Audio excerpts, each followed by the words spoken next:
నమస్తే శివాభి న్యూస్ కి స్వాగతం. నా పేరు సురేష్. ఈనాటి వార్తల్లోని ముఖ్యాంశాలు.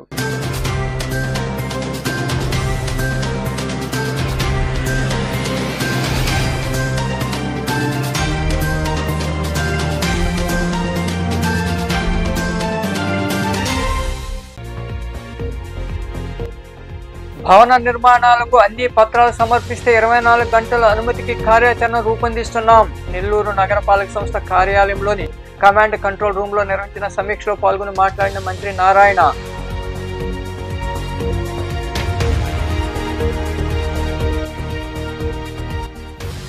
స్మార్ట్ సిటీ అభివృద్ధి పనులు వేగవంతం చేయండి. తిరుపతిలోని కలెక్టరేట్ లో నిర్వహించిన సమీక్షా సమావేశంలో పాల్గొని అధికారులకు దిశానిర్దేశం చేసిన కలెక్టర్ డాక్టర్ వెంకటేశ్వర్.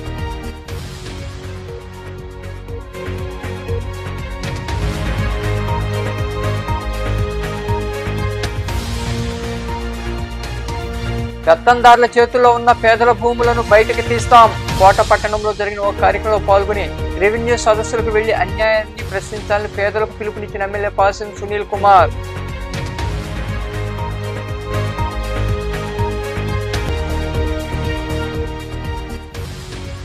స్వర్ణముఖి నదిలో పడి మహిళ గల్లంతు. నాయుడుపేట ప్రాంతంలోని స్వర్ణముఖి నదిలో మహిళ పడిపోవడంతో గాలింపు చర్యలు చేపట్టిన పోలీసులు, అగ్నిమాపక సిబ్బంది.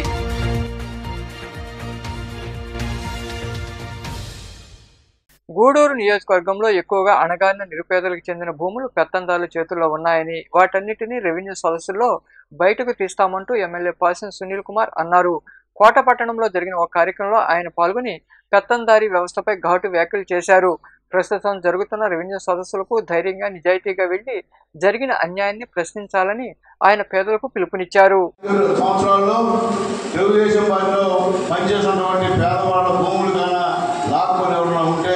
వాళ్ళ భర్త కూడా పడతానని చెప్పి మళ్ళీ తెలియజేస్తున్నా. ఎస్పెషలీ కోట మండలం కేశవరం గ్రామ సభకు మేము వెళ్తున్నాం. అక్కడ కేశవరంలో ఎవరైతే పేద ప్రజల భూములు ఆదుకొని చేశారో అవన్నీ కూడా తీసి బయట పెట్టి ఖచ్చితంగా ఎవరైతే ఈ పని చేశారో వాళ్ళకి శిక్ష పడే విధంగా ఖచ్చితంగా చేస్తామని చెప్పి నేను తెలియజేస్తున్నా. అట్లాగే ఇక్కడ తెలకూరు మండలంలో పేదవాళ్ళ భూములు ఆక్యుపై చేసి మొత్తం ఆ సిలికా ఎవరిదమ్మా మందే, పేదవాళ్ళదే. కానీ మీరు అక్కడ పని చేసుకోవాల్సిందే. డబ్బులు వచ్చేది, కోట్లు వచ్చేది వాళ్ళకి, కానీ అవి మనవి ఎస్సీ ఎస్టీ గిరిజనులకు సంబంధించినటువంటి ల్యాండ్స్ అన్నీ కూడా మన భూముల్ని వాళ్ళు తీసుకొని తద్వారా కోట్లు సంపాదిస్తున్నారని చెప్పి మీకు తెలియజేస్తున్నా. ఎక్కడికి వెళ్ళినా ఎస్టీల భూములు, ఎస్సీల భూములు, అలాగే మత్స్యకారుల భూములు వేరే వాళ్ళు దౌర్జన్యంగా లాక్కొని వాళ్ళు పోరాడుతున్నటువంటి పరిస్థితి ఈరోజు ఈ రాష్ట్రంలో ఉంది. ఎస్పెషల్లీ గూడూరు నియోజకవర్గంలో ఎక్కువ ఉందని చెప్పి నేను తెలియజేస్తున్నా. దయచేసి అందరికీ చేసి ధర్మం పెడుతున్నా. దయచేసి మీరు ధైర్యంగా, నిజాయితీగా గ్రామ సభలకు వెళ్ళి మీకు ఏ నష్టం జరిగిందో చెప్పాల్సిందిగా మేము తెలియజేస్తున్నా. ఎక్కడైతే పేదవాళ్ళ భూములు పార్టీలకు అతీతంగా ఎక్కడైతే గొప్పవాళ్ళు లాక్కున్నారో అవన్నీ కూడా తిరిగి పేదవాళ్ళకి ఇప్పించాలని చెప్పి వేదికలతో కూడా రిపోర్ట్ చేస్తున్నారు. నాయుడుపేట స్వర్ణముఖి నదిలో పడి గుర్తు తెలియని మహిళ గల్లంతైంది. ఈ సంఘటన శుక్రవారం రాత్రి చోటు చేసుకుంది. ఈ మేరకు పోలీసులు కేసు నమోదు చేసి గాలింపు చర్యలు చేపట్టారు. నాయుడుపేట సమీపంలోని స్వర్ణముఖి నదిలో శుక్రవారం రాత్రి ఓ మహిళ గల్లంతైంది. స్వర్ణముఖి కాజీ వైపు నుండి నీటి ప్రవాహంలో పడిపోవడాన్ని స్థానికులు గుర్తించి పోలీసులకు సమాచారం అందించారు. దీంతో పోలీసులు, అగ్నిమాపక సిబ్బంది సంఘటనా స్థలికి చేరుకుని నదిలో గాలింపు చర్యలు చేపట్టారు. ఎంత వెతికినా మహిళ ఆచూకీ లభ్యం కాకపోవడం, చీకటి పడడంతో గాలింపు చర్యలను నిలిపివేశారు. తిరిగి శనివారం గాలిస్తామని పోలీసులు తెలిపారు. మహిళ ఆత్మహత్యకు పాల్పడిందా లేక ప్రమాదవశాత్తు నదిలో పడిందా అన్న విషయాలు పోలీసుల దర్యాప్తులో తేలాల్సి ఉంది. అధికార మతంతో విర్రవీగిన జగన్మోహన్ రెడ్డికి ప్రజలు సరైన గుణపాఠం చెప్పారని, అధికారం చేతిలో ఉందని అన్ని శాఖలను నిర్వీర్యం చేశారని పురపాలక శాఖ మంత్రి పొంగూరు నారాయణ అన్నారు. నెల్లూరు నగరపాలక సంస్థ కార్యాలయంలో ఉన్న కమాండ్ కంట్రోల్ రూమ్ లో ఆయన అధికారులతో సమీక్షా సమావేశం నిర్వహించారు. నెల్లూరు నగరపాలక సంస్థ కార్యాలయంలో ఉన్న కమాండ్ కంట్రోల్ రూమ్ పురపాలక శాఖ మంత్రి పొంగూరు నారాయణ అధికారులతో సమీక్షా సమావేశం నిర్వహించారు. బకాయిలు, కార్పొరేషన్ పరిధిలో జరుగుతున్న పనులు తదితర అంశాలపై చర్చించారు. అనంతరం మంత్రి నారాయణ మాట్లాడుతూ బిల్డింగ్ అనుమతులకు అవసరమైన అన్ని పత్రాలు సమర్పిస్తే కేవలం 24 గంటల్లోనే అనుమతి ఇచ్చే విధంగా నూతన విధానాన్ని తీసుకొస్తున్నామన్నారు. వివిధ లేఅవుట్లలో పార్కుల కోసం కేటాయించిన భూమిని ఖచ్చితంగా పార్కుల కోసమే వినియోగించాలని తెలిపారు. నగరాన్ని స్మార్ట్ సిటీగా తీర్చిదిద్దేందుకు అవసరమైన అన్ని సౌకర్యాలు కల్పిస్తామని మంత్రి నారాయణ వివరించారు. రాష్ట్రంలో మొత్తంలో రెవెన్యూ సదస్సు స్టార్ట్ అయినాయి. ఈ రెవెన్యూ సదస్సు స్టార్ట్ చేయడం ముఖ్య ఉద్దేశం ఏంటంటే గత ప్రభుత్వం వైసీపీ ప్రభుత్వంలో ల్యాండ్ కబ్జాలు జరిగినాయి. ల్యాండ్స్ యొక్క ప్రైవేట్ ల్యాండ్స్ ఏదైతే ఉన్నాయో ఎవరికి బలం ఉందో వాళ్ళు లాక్కోవడం జరిగింది. ప్రజాస్వామ్య పద్ధతిలో పరిపాలన జరగల. ప్రజాస్వామ్య పద్ధతిలో పరిపాలన జరగలేదు. ఎవరికి బలం ఉందో ఆ బలం పొలిటికల్ బలం కావచ్చు, మజిల్ బలం కావచ్చు, వాళ్ళు లాక్కోవడం జరిగింది. అందుకని ఎలక్షన్ కు ముందు ముఖ్యమంత్రి గారు కావచ్చు, ప్రజాప్రతినిధి కావచ్చు, తిరిగేటప్పుడు ప్రతి దగ్గర వచ్చిన సమస్య ఒకటే, సార్ మా స్థలం లాక్కున్నారు, లేదా మా ఇల్లు లాక్కున్నారు, మా ఫ్యాక్టరీ లాక్కున్నారు. అందుకని ఆ రోజు ముఖ్యమంత్రి గారు చాలా క్లియర్ గా ప్రభుత్వం రాగానే దాని మీద దృష్టి సాధిస్తా ఉన్నారు. ఫస్ట్ ప్రభుత్వం రాగానే అందరూ ప్రజాప్రతినిధుల్ని మీరున్న కాన్స్టిట్యున్సీలో ప్రజల నుంచి వినతులు స్వీకరించమంటే వచ్చిన వినతుల్లో 70 to 90% రెవెన్యూ ప్రాబ్లం, స్థలాల కబ్జాలే. అందుకనే ముఖ్యమంత్రి గారు మొన్న అసెంబ్లీలో దాని మీద ఒక చట్టాన్ని తీసుకొచ్చారు. ఆ చట్ట ప్రకారం ఎవరైనా మరొకరు ల్యాండ్ అని కబ్జా చేస్తే 10 సంవత్సరాల నుంచి 14 సంవత్సరాలు జైలు శిక్ష, నాన్ బెయిలబుల్. అలాంటి చట్టాన్ని తీసుకొచ్చారు. అనేక రాష్ట్రాల్లో కూడా స్టడీ చేసి ఈ చట్టాన్ని స్ట్రిక్ట్గా ఇంప్లిమెంట్ చేయమని అధికారులకు చెప్పడం జరిగింది. అయితే ఇది ఇంప్లిమెంట్ చేసే ముందు అసలు ప్రజల దగ్గర నుంచి వినతులు సేకరించి ఆ తర్వాత డెసిషన్ తీసుకున్న దాంతో ఈ నెల 6వ తేదీ నుంచి, అంటే ఈ రోజు నుంచి వచ్చే నెల 8వ తేదీ వరకు 33 రోజులు ఈ యొక్క సదస్సులు గ్రామ పంచాయతీల్లోనూ, మండల్ లెవెల్లోనూ, జిల్లా లెవెల్లో, కాన్స్టిట్యున్సీ లెవెల్లో అందరినీ యాక్చువల్గా కండక్ట్ చేయమన్నారు. ఈరోజు నేను కూడా 11వ వార్డు నెల్లూరులో 11వ వార్డులో యాక్చువల్గా ఈ సదస్సును ప్రారంభించాను. అందరి దగ్గర నుంచి వినతులు తీసుకొని వీలైనంత తొందరలో వాటిని సాల్వ్ చేయటం ఈ కార్యక్రమం చేశారు. దీని ప్రజలందరి తరఫున ఒకసారి ముఖ్యమంత్రి గారికి నేను ధన్యవాదాలు. అంటే ఫస్ట్ ఒక నమ్మకం వచ్చింది, నా స్థలం నా దగ్గర ఉంటుంది, నా ఇల్లు నా దగ్గర ఉంటుంది, నా ఫ్యాక్టరీ నా దగ్గర ఉంటుందని. అలాంటి నమ్మకం ఈరోజు ఫస్ట్ ప్రజలకు కలిగించారు. ఇదే ప్రజాస్వామ్యం. ప్రజాస్వామ్యం అంటే ఇదే. ఈ సమావేశంలో నోడా చైర్మన్ కోటంరెడ్డి శ్రీనివాసులరెడ్డి, ఉప మేయర్ రూప్ కుమార్ యాదవ్, వివిధ శాఖల అధికారులు పాల్గొన్నారు. ఇటీవల పుష్ప 2 చిత్ర ప్రీమియర్ ప్రదర్శన వేళ హైదరాబాద్లోని సంధ్యా థియేటర్ వద్ద జరిగిన తొక్కిసలాటలో రేవతి అనే మహిళ మృతి చెందిన ఘటనపై కథానాయకుడు అల్లు అర్జున్ స్పందించారు. బాధిత కుటుంబానికి అన్ని విధాల అండగా ఉంటామని హామీ ఇచ్చారు. తన వంతుగా 25 లక్షల రూపాయలు సాయం అందిస్తున్నట్లు ప్రకటించారు. ఈ మేరకు అల్లు అర్జున్ సామాజిక మాధ్యమాల వేదికగా ఓ వీడియోను పంచుకున్నారు. మొన్న మేము పుష్ప సినిమాకి ప్రీమియర్స్కి వెళ్ళినప్పుడు ఆర్టీసీ క్రాస్ రోడ్స్ సంధ్యా థియేటర్కి వెళ్ళామండి. అక్కడ అనుకోకుండా క్రౌడ్ టర్న్ అవుట్ ఎక్కువ అవడం వల్ల నేను సినిమా చూసి వచ్చిన తర్వాత మాకు తెలిసిన విషయం అంటే నెక్స్ట్ డే మార్నింగ్ క్రౌడ్ లో ఒక ఫ్యామిలీ వచ్చారు. ఫ్యామిలీ కొంచెం దెబ్బలు తగిలినాయి. అండ్ ముఖ్యంగా ఒక lady, the mother of 2 children, ఆవిడ రేవతి గారని, ఆవిడ నెక్స్ట్ డే మార్నింగ్ అన్ఫార్చునేట్గా ఆవిడ ఆ తొక్కిసలాట్లో దెబ్బలు తగిలి ఆవిడ చనిపోయారని తెలిసింది. అది తెలియగానే మేము, సుకుమార్ గారు, మేమందరూ ఎంటైర్ టీమ్ ఆఫ్ పుష్ప అందరూ డిసప్పాయింట్ అయిపోయి ఒక షాక్లోకి వెళ్ళాము. ఎందుకంటే అసలు ఇది వెరీ అన్ఎక్స్పెక్టెడ్. ఎందుకంటే లాస్ట్ 20 ఏళ్ళుగా ఆల్మోస్ట్ అన్ని సినిమాలకి మెయిన్ థియేటర్కి వెళ్ళి సినిమా చూసి వస్తాం అనేది ఒక తెలియని ఆనవాయితీ లాంటిది. అండ్ ఇన్నేళ్ళుగా ఎప్పుడు జరగలేదు. సడన్గా ఇది జరిగేసరికి మేమందరూ కూడా చాలా డిసప్పాయింట్ అయ్యి చాలా షాక్లోకి వెళ్ళాం. ఈ న్యూస్ తెలిసిన వెంటనే ఆన్ ద ఫస్ట్ డే మేము కానీ ఎవరం కానీ, టీం కానీ ఎవరం కానీ ఈ పుష్ప సెలబ్రేషన్స్లో యాక్టివ్గా పాల్గొనలేకపోయింది. We all feel very sad. ఎందుకంటే మేము సినిమా తీసేదే జనాలు థియేటర్కి వచ్చి ఎంజాయ్ చేయాలని. అలాంటి థియేటర్లో ఇలా ఒక ఇన్సిడెంట్ అయ్యేసరికి వి ఆల్ అది మాటలో చెప్పలేకపోతున్నా. Firstly, I would like to say condolences to the entire family. To Revati gaరి ఫ్యామిలీకి condolences from me and the entire team of Pushpa. మేము ఏం చేసినా ఈ లాస్, మేము ఏం చేసినా ఎంత మాట్లాడినా this loss can never be covered. మా సైడ్ నుంచి what we would like to say is that we want to tell you that we're emotionally there for you. మీకు ఏం కావాల్సిన, మాకు కుదిరినంత శక్తిలో మీకు ఏ హెల్ప్ కావాలన్నా, ఎలా కావాలన్నా, we like to tell you that we like to be there for you. And నా తరపు నుంచి I'd like to donate an amount of rupees 25 lakhs. This is just as a goodwill gesture. అంటే నేను మీ వైపు I'm there for you, నా యాక్షన్స్లో చూడండి, నన్ను నమ్మండి, నేను మీకోసం ఉన్నాను అని ఒక జెస్చర్గా I'd like to give them 25 lakhs rupees for their future, to secure their future. And especially పిల్లలు ఉన్నారంట. So to tell them that I'll be there for them. వాళ్ళకి ఏ కైండ్ ఆఫ్ సపోర్ట్ కావాలన్నా కూడా will try to be there as much as possible అని ఒక good will జెస్చర్గా చేస్తున్నాం. And దీనికి జరిగిన మెడికల్ ఎక్స్పెన్సెస్, దీనికి సంబంధం లేకుండా దీనికి జరిగిన మెడికల్ ఎక్స్పెన్సెస్, మిగతా ఎక్స్పెన్సెస్ అంతా కూడా మేము we'd like to take care of it and keep you comfortable at this hour. ఎందుకంటే we understand it's a very difficult time for the family to deal with, and we'd like to do all the things to support you at this. Smart city నిధులతో తిరుపతి నగరంలో జరుగుతున్న పనులను మరింత వేగవంతంగా పూర్తి చేయాలని జిల్లా కలెక్టర్ డాక్టర్ వెంకటేశ్వర్ ఆదేశించారు. తిరుపతిలోని కలెక్టరేట్లో నిర్వహించిన సమావేశంలో ఆయన పాల్గొని మాట్లాడారు. తిరుపతిలోని కలెక్టరేట్లో ఉన్న సమావేశ మందిరంలో స్మార్ట్ సిటీ ఎండీ నగరపాలక కమిషనర్ మౌర్య అధ్యక్షతన స్మార్ట్ సిటీ 36వ బోర్డు సమావేశం జరిగింది. స్మార్ట్ సిటీలో జరుగుతున్న అభివృద్ధి పనులను మౌర్య సమావేశంలో వివరించారు. ఈ సందర్భంగా కలెక్టర్ డాక్టర్ వెంకటేశ్వర్ మాట్లాడుతూ 85% పూర్తయిన పనులకు నిధులు విడుదల చేసిన వెంటనే మిగతా పనులు పూర్తయ్యేలా చూడాలన్నారు. పెండింగ్లో ఉన్న వివిధ ప్రాజెక్టుల పనుల్లో పురోగతి ఉండాలని తెలిపారు. నగరంలో నిర్మిస్తున్న సిటీ ఆపరేషన్ సెంటర్ భవన నిర్మాణ పనులకు నిధులు విడుదల చేసి త్వరగా పూర్తి చేయించాలని ఆయన అధికారులను ఆదేశించారు.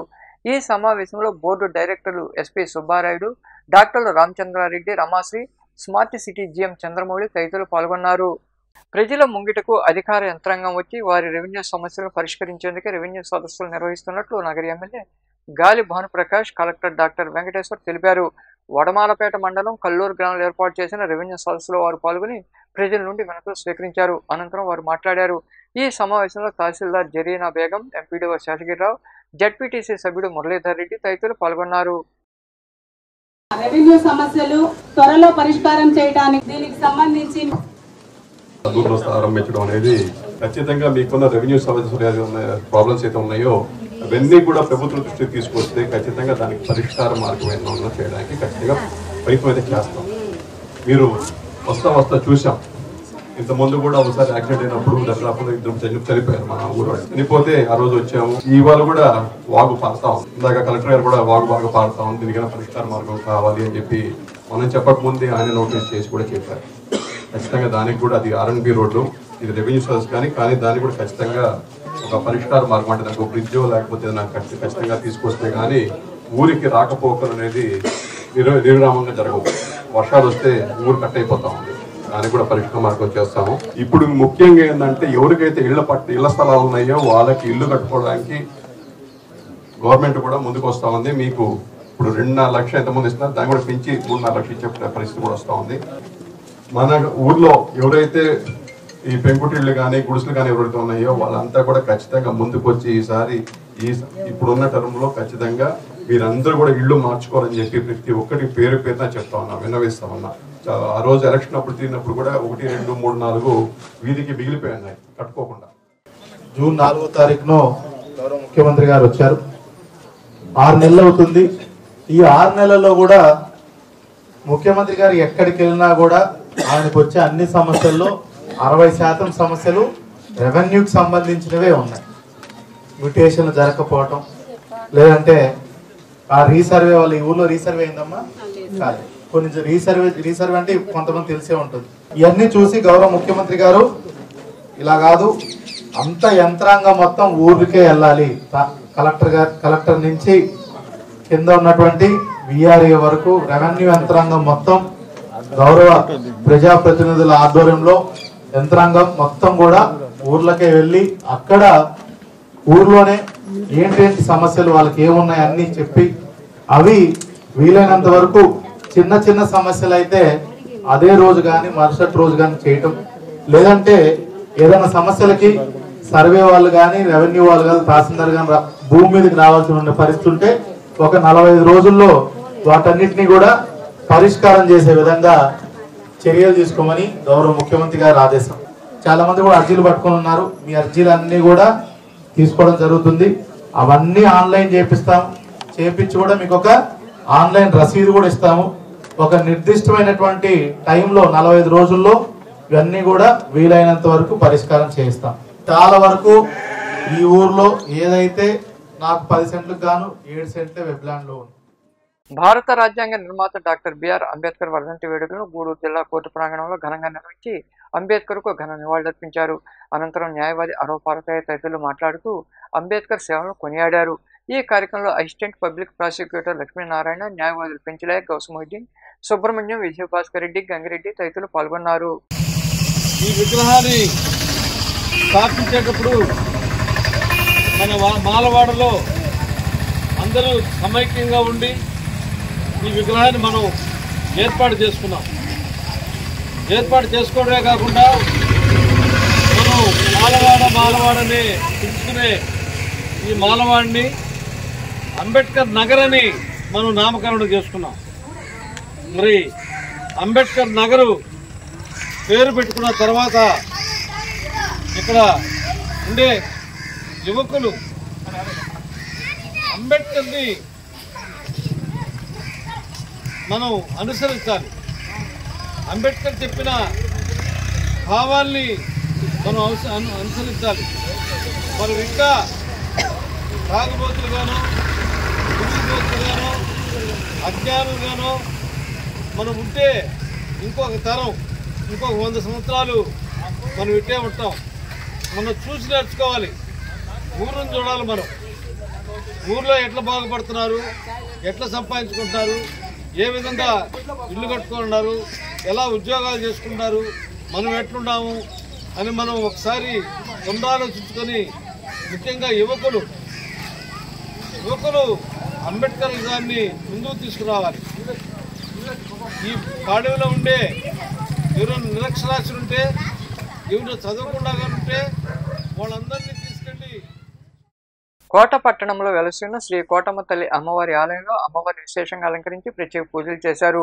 భక్తులు ఇరుగా పాల్గొని అమ్మవారిని దర్శించుకుని తీర్థప్రసాదాలు స్వీకరించారు. ఆలయ ధర్మకర్త నల్లపరెడ్డి జగన్మోహన్ రెడ్డి, లక్ష్మీ కవితమ్మ దంపతుల ఆధ్వర్యంలో దాతల సహకారంతో అన్నప్రసాద వినియోగ కార్యక్రమం నిర్వహించారు. ఉభయదాతలుగా గాలి ఇంద్రసేనారెడ్డి, స్పందన, అద్వైత కృష్ణ వ్యవహరించారు.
వరాల తల్లి, చల్లని తల్లి, అందరినీ ఆదరిస్తున్నటువంటి మహాతల్లి మన కోటమ్మ తల్లి.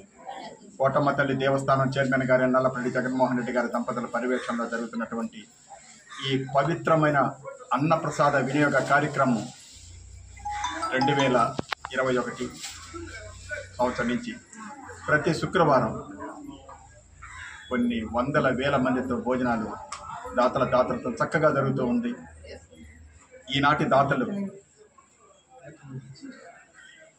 తిన్నిలపూడి వాస్తవులైనటువంటి కేతమ్మరెడ్డి సురేందర్ రెడ్డి గారు, మమతమ్మ గారుల కుమార్తె శ్రీమతి స్పందన గారు, అల్లుడు గారు గాలి ఇంద్రసేనారెడ్డి గారు, మనవడు చిరంజీవి అద్వైత కృష్ణరెడ్డి కర్నూలు పట్టణ వాస్తవ్యులు వారి యొక్క దాతృత్వంతో ఈరోజు ఈ అన్నప్రసాద వినియోగ కార్యక్రమం జరిగింది.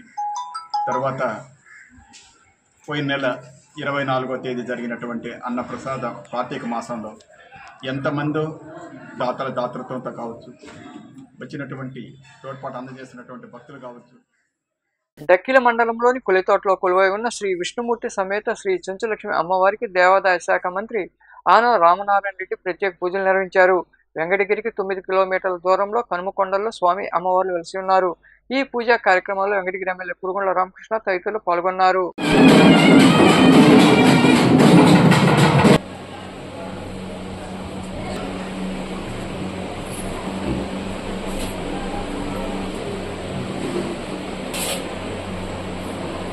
भरधरं विष्णुं जगन्मोपशान्तयत्तगजाननपद्मार्कं गजाननमहर्निशम् అనేకదంతం భక్తానాం ఏకదంతం.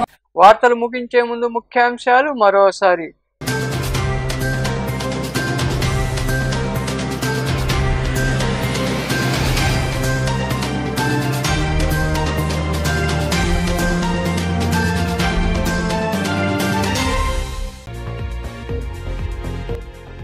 భవన నిర్మాణాలకు అన్ని పత్రాలు సమర్పిస్తే 24 గంటల అనుమతికి కార్యాచరణ రూపొందిస్తున్నాం. నెల్లూరు నగరపాలక సంస్థ కార్యాలయంలోని కమాండ్ కంట్రోల్ రూమ్ లో నిర్వహించిన సమీక్షలో పాల్గొని మాట్లాడిన మంత్రి నారాయణ.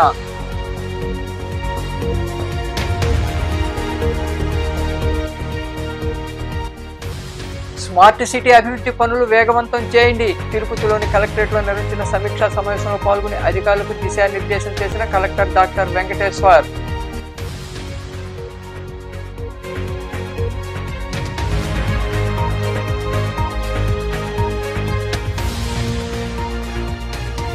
పెత్తందారుల చేతుల్లో ఉన్న పేదల భూములను బయటకు తీస్తాం. కోట పట్టణంలో జరిగిన ఒక కార్యక్రమంలో పాల్గొని రెవెన్యూ సదస్సులకు వెళ్లి అన్యాయాన్ని ప్రశ్నించాలని పేదలకు పిలుపునిచ్చిన ఎమ్మెల్యే పాసిం సునీల్ కుమార్.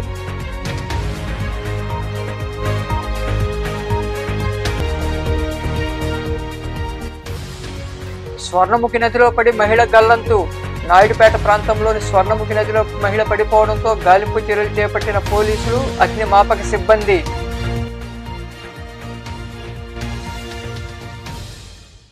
ఈ వార్తలు ఇంతటితో సమాప్తం. తిరిగి ప్రసారమయ్యే శివాభినిస్లో మళ్ళీ కలుద్దాం. అంతవరకు సెలవు. నమస్తే.